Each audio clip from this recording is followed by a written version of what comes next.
Сәлем достар, міне осылай майға қолымды күйдіріп алған жайым бар. Бірінші жылы су, сүт құямыз, және қаймақ саламыз, бір қасық тұз, жетпей қалса шамалы тағы салып жібереміз.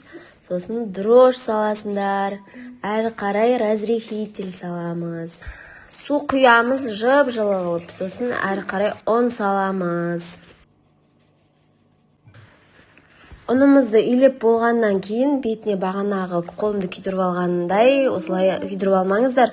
Май саламыз аздағантай ғана, сосын үйлеп тастайтын боламыз.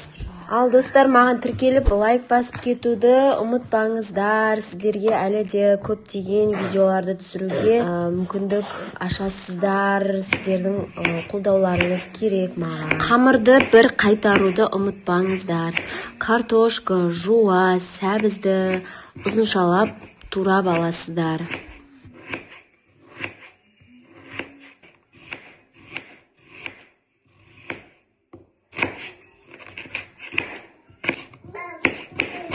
Жуаны ұзыншалап турап аласыздар, одан кейін чеснокты да ұзыншалап турап аласыздар. Сосын бауырмен өкпе, оларды осылай жуып дайындап алдым. Сосын барлығын салып, мен блендерден өткізіп алдым. Массировка болса, массировкамен өткізген ыңғайлы.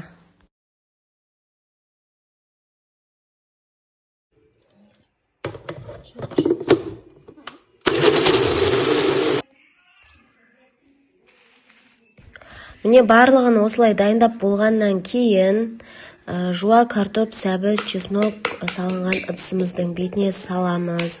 Сосын әрі қарай тұз, бұрыш, дәмдеуіштерді қосып, барлығын осылай араластырып алғандарыңыз жөн.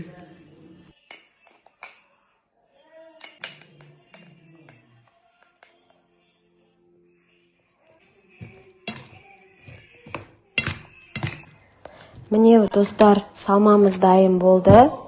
Міне ашып тұрған қамырымызды бөліктерге бөліп аламыз. Барлығын осылай дөңгелектеп болғаннан кейін салмасын салып, ішіне қалай мен видеода түйдім, дәл солай түйіп алатын боласыздар.